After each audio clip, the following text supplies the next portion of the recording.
The US has just signed a deal with the Taliban that it hopes will end nearly 2 decades of fighting in Afghanistan. I'd like to congratulate all of those incredible people that have worked for so long on our endless war in Afghanistan, 19 years, going on 20 years. The US government has spent $2 trillion on the conflict. At least 100,000 Afghans have been killed or wounded in the last 10 years, and 3,500 American and NATO coalition troops have lost their lives. To understand how long the United States has been in Afghanistan, consider this.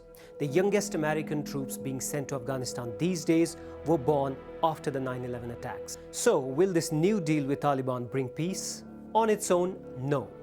The deal is a roadmap towards peace. It sets out clear steps to end the war, but it's just the first step on a difficult road. So, what is the deal? The United States will begin withdrawing troops from Afghanistan, bringing down the number of soldiers from around 12,000 to 8,600 over the next 135 days. This will be followed by a full withdrawal within the next 14 months. The Taliban must begin talks with the government in Kabul and cut ties with groups like Al-Qaeda. They must make sure Afghanistan does not host groups opposed to America. The deal also includes an agreement to release around 5,000 Taliban fighters in exchange for around 1,000 hostages. But there are complications. The first test will be for the Taliban. The Taliban are not a single cohesive unit. They are in fact a faction of tribal groups and bodies with their own leaders and agendas that operate as a coalition. Now, can the Taliban leaders who signed the deal with America ensure their fighters will abide by the deal? جهتونو ژغ کوم چې په صادقانه ډول سره د یو خپلواک قوي اسلامي نظام لپاره د مذاکراتو میز ته راوړاندې شي. There's another massive potential snag in the whole deal. The new deal sets the stage for intra-Afghan peace talks to begin around March 10. But so far, the US and the Taliban have been talking directly.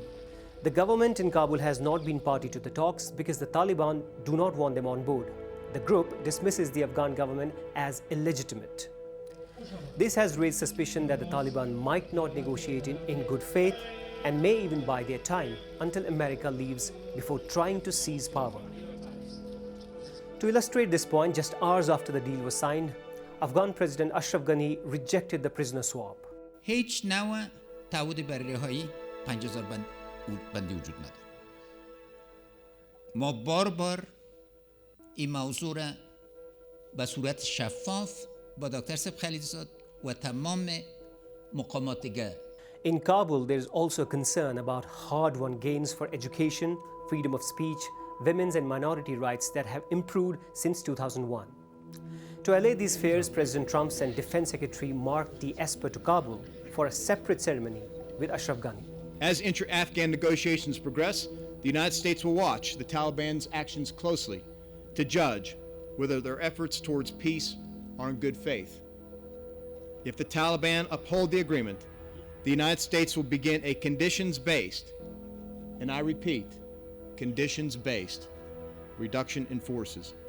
The success of intra-Afghan talks also depends on whether Ashraf Ghani and his political rival Abdullah manage to sort out their differences.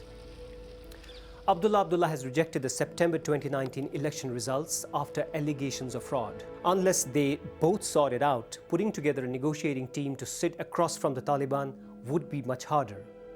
And then there's a question of whether the Taliban will finally help America capture, kill or drive Al-Qaeda leaders from the region. I'll be meeting personally with Taliban leaders in the not too distant future.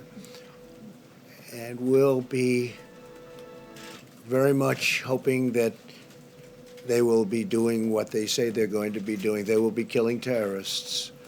They will be killing some very bad people. From President Trump's remarks, it seems cooperation in the battle against ISIS may be a point of common ground for all the sides in Afghanistan.